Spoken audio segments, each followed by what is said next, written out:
Good afternoon সবাইকে। আজকে আমি রান্না করেছি কাঁকড়ার চিকন পাগুলো দিয়ে ভর্তা।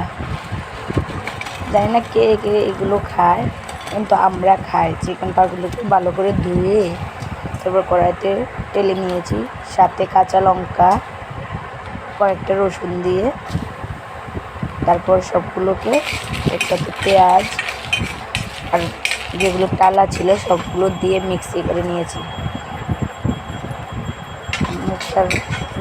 মিক্সার করে নিয়েছি। এখন সেগুলোকে আমি আবার তেলে